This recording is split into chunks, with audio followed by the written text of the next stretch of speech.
近来美方官员不断散布类似的不实言论，对此中方已经详细列举事实，全面拆穿了美方的谎言。我们奉劝美方官员把精力用在做好自身疫情防控工作上，而不是试图到处甩锅、转移视线，这只会欲盖弥彰，无助于缓解美国国内的疫情，而且严重干扰中美抗疫合作，损害两国关系。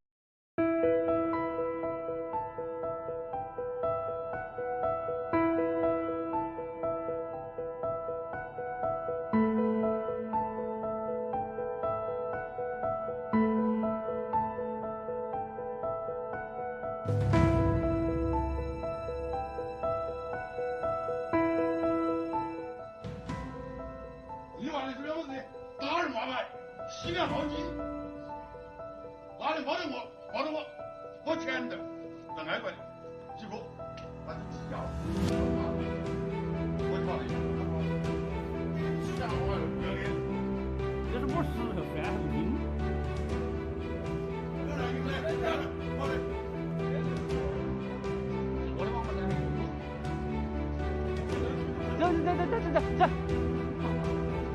走。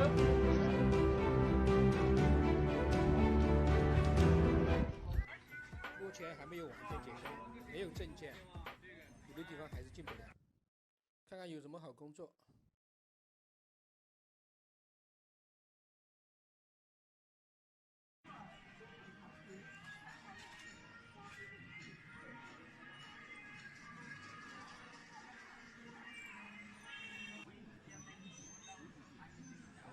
我大开眼界，没有招工，现在都在招老板呢。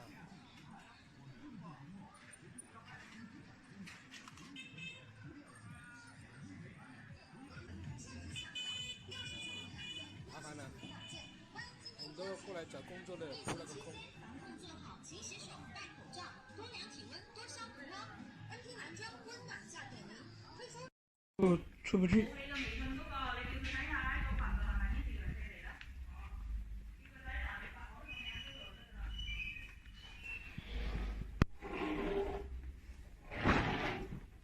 我在广州，刚刚复工1个月，马上就通知要放假了。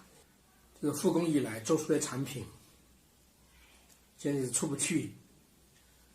欧美国家都锁关了，现在全部堆了仓库，仓库堆满，还堆了车间来了，全到处都是货。现在很多做外贸的工厂，很多都放假了，甚至东莞那边很多厂甚至倒闭都有。工厂鼓励你主动辞职，然后算完工资给你回家。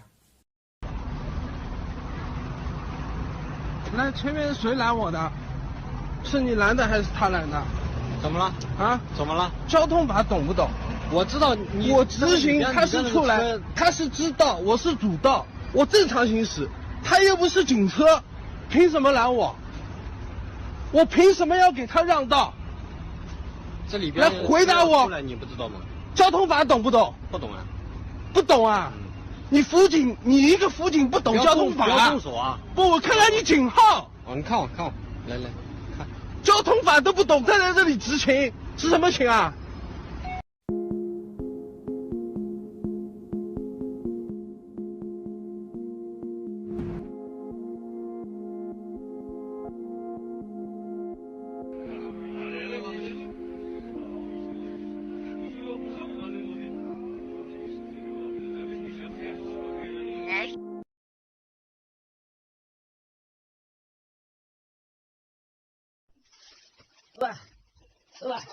喂，你给我滚蛋！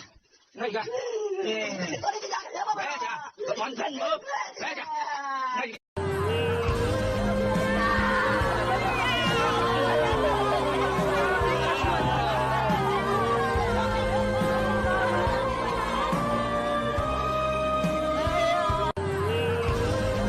不是你们几个月都没发工资了？我们3个月。啊？3个月。3个月没发了，都一样吗？全一样的，没事，不用说。啊，他会给是吧？他早晚会给。早晚会给。那他这种方式是不是怕你们不干？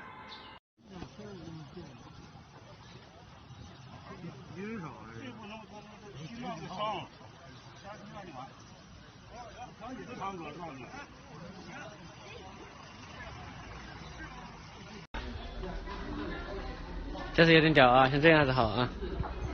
效率多高，不用排。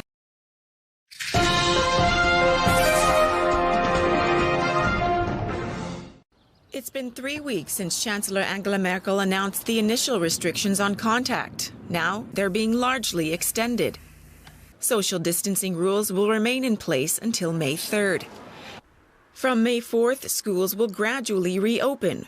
We have to understand that as long as there's no vaccine, we have to live with the virus. Today, the UK government is set to extend the coronavirus lockdown, which is transforming life for everyone in the UK. Ministers are expected to agree a further 3 weeks of social distancing controls. Northern Ireland has already confirmed that restrictions will stay in place there for at least 3 weeks. First human trial for a coronavirus vaccine set to begin next month in Australia. Yeah, clinical research company Nucleus Network will start recruiting volunteers in Brisbane and Melbourne, giving them a vaccine developed in the US, hoping it will be the one that can protect against COVID-19. About the origins of the coronavirus. Multiple sources say this may be the costliest government cover-up of all time by China. But there is a growing belief that the COVID-19 virus originated in the Wuhan lab, not as a bioweapon, but as China's effort to find and deal with viruses to show the world China was as good as or better than the U.S. on that front. It's believed that the virus was bat to human, and then the human, patient zero, worked at the lab, went into the population in Wuhan, and the virus quickly spread from there. Now, according to a U.S. media report that quotes a report released by the U.S. State Department, China might be secretly conducting nuclear tests with low explosive power.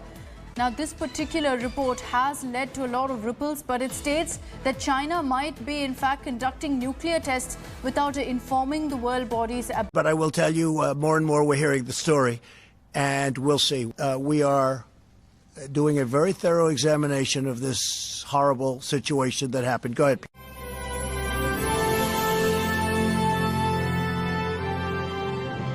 Your thoughts, I guess, first of all, just your reaction to that story and that question from John Roberts. What do you say to that? Well, Martha, thanks for having me on the show tonight.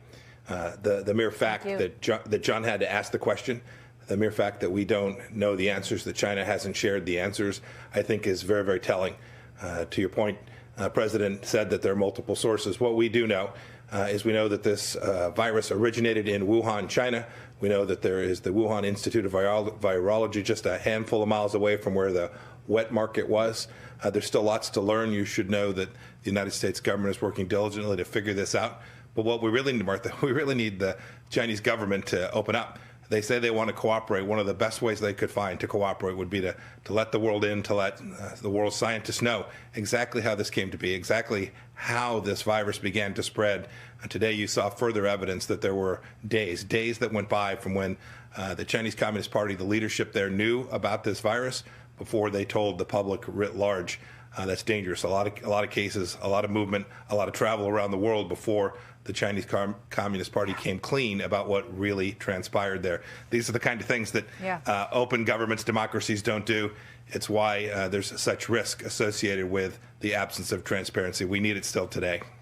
I know the president talks a lot about the trade deal and making sure that they don't renege on their promises there. It almost feels like that's the one piece that is holding that relationship together at this point, because we're counting on those trade agreements and those trade relationships with China. Well, we've seen the president be serious about righting the disaster that was the trade relationship before he came to office. He's made it more fair and reciprocal. We have an expectation that they will live up to their obligation under the Phase 1 trade deal. It was a good deal for both parties. As for the relationship, we want to cooperate. It's 1.5 billion people in China.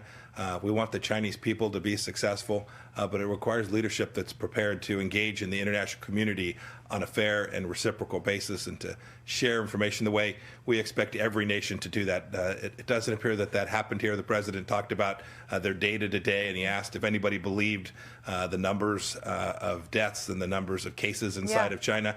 That's the kind of doubt and uncertainty that happens when you close down, when you kick journalists out of your country. All we're asking is for the Chinese to cooperate and share that information with us. It would be very helpful to the United States. It'd keep us safe. Frankly, it'd keep the Chinese people safer, too. Do you trust what you hear from the Chinese officials when you deal with them? You know, it varies. I try to take them at their word, but we're always, in every relationship we have, trying to make sure we verify everything. It's not about words, it's about actions. We need to make sure that every country lives up to the commitments that they made.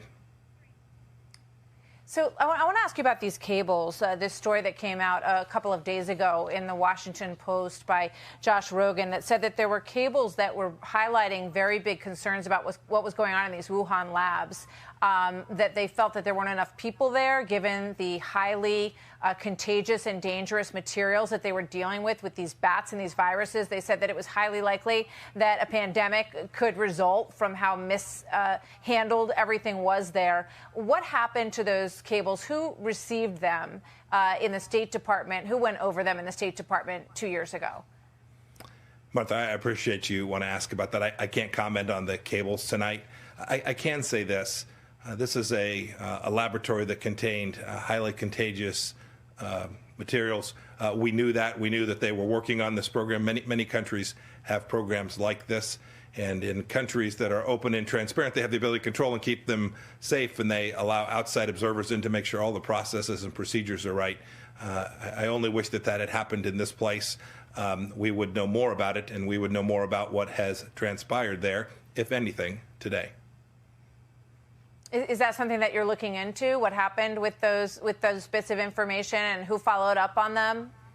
Absolutely, Martha. We're doing a full investigation of everything we can to learn how it is the case that this virus got out into the world, and now has created so much tragedy, so much death here in the United States and all around the world, at an enormous cost to the global economy as well.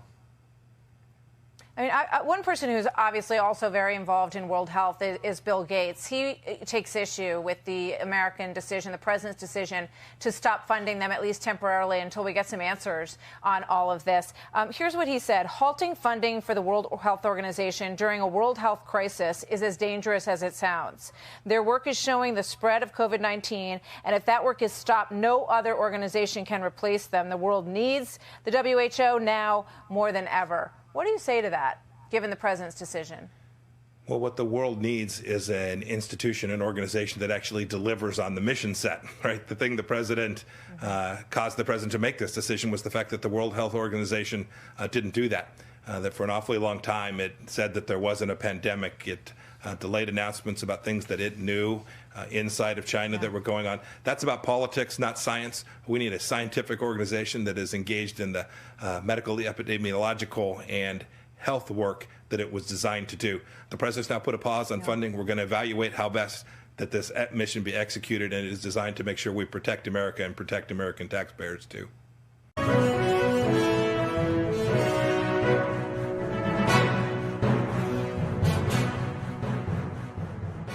Let's go specifically. We know, and I'm going to go through the punch list of what we need to do to reopen. Part of that we know is to some sort of specialty technique about sequestering the high morbidity, either certain minority communities, right, where it's dense population, or the nursing homes. Let's take the nursing homes. The difference between New Jersey, and I think Phil Murphy's doing a really good job. I worked with Phil Goldman, super guy, right, although liberal Democratic governor. But the difference between New Jersey nursing homes and Florida nursing homes. And that's why, tell them what the difference is and why we now have to have a conversation so heads are not blowing up when the president does this. I hope that this is not political in its basis, but what you're seeing is in a lot of these conservative states, particularly Florida, and there's plenty of interviews, I can read the statements of the doctors down there. They are doing a combination of all the antivirals down in Florida. They are doing the hydroxychloroquine, the azithromycin. There's now an old age home in Florida that is openly saying that we're giving them the ivermectin too. And the doctor was being interviewed, and he said, look, the key is you got to get them on this stuff early. And he said, if they're on it early enough, I get 100% recovery rate. None of these people end up having to be in the ICUs. And now I'm even been in discussions with a doctor up in New Rochelle, and because of the FDA guidelines saying that should only be given to the most severe patients, they weren't giving it to people until they were intubated. Well, I spoke to him last Friday. He said, we're giving it to them now as they walk in the door. Bingo. That has to get on the table now because, the mainstream media is going to go nuts on this. And let's compare it to New Jersey. One of the stories that's buried the most that I think we're going to have a national conversation is these 17 bodies they found in a storage room, because the stories don't even address what care were those folks getting during the time. How did it just appear they had 17 in a old age home morgue that I think could take 2 or 3 bodies. They had 17 just stacked up. And there's no follow-on, but hey, how did these people died of the virus? But how were they? How was it noticed? How the family notified? What treatment did they get, etc. My point is that's where you're seeing it like that's out of control, right? Well, and you look in Florida where you thought it was going to be devastated, and it's not. And why is that? Because and that's one of the mass on point things you have to have. You have to have therapeutics, and the progressives are going to go nuts because President Trump's been out front on the therapeutics, right? And they're just going to go crazy about it. That's where we have to have, hey, this is about the country and about saving lives. And you've seen this sort of odd drift towards a totalitarian kind of perspective with the governor of Nevada, the governor of Michigan, who they now apparently are trying to have a recall on. When reality is, and this is the history of medicine. 10 of you guys show up on a state thing. Now they're trying to have a recall. And Steve, you were brilliant about this when you said it on Maria Bartiromo. All of this, every aspect of the treatment of this disease should be between the doctor and the patient. 100%. The governors should stay out of it. Everybody should stay out of it and let the doctors decide what the best treatment regime is.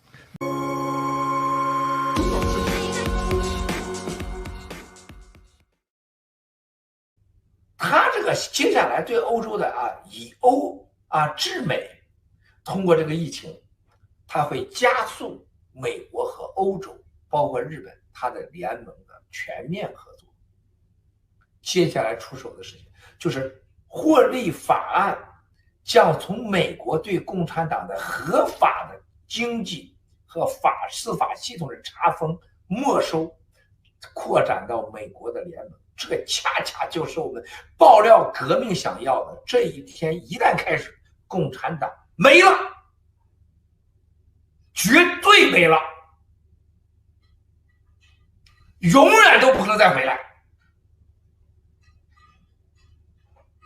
他花多少钱都撤掉不了这个法案。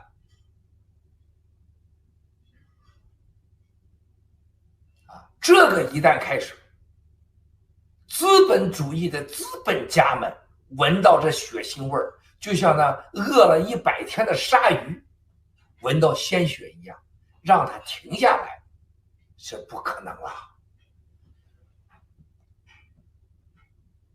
我们现在要的事情不是查封我们中国人的钱，在海外能查封的就是在洛杉矶给王岐山家开的中国银行的分行，连保险都没买，只接受大额的存款，服务着几个小区的王岐山家族、陈峰家族、姚氏家族，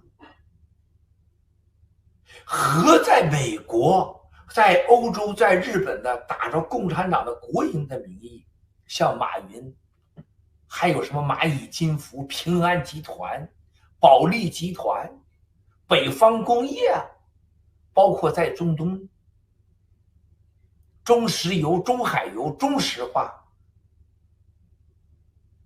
中国神华投资、中国神塑投资、中国神云投资，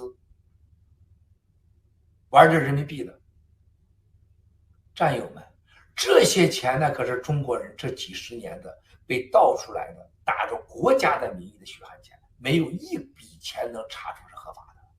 在 UBS 银行存着上万亿的江家的钱、朱家的钱，你说那能拉倒吗？瑞士不跟吗？我再告诉大家，随着获利法案接下来就会用瑞克法案对付共产党，它就合法化了，那就彻底合法了。你用多大的词儿形容这个法案，它都不会过，它都不会达到那个高度。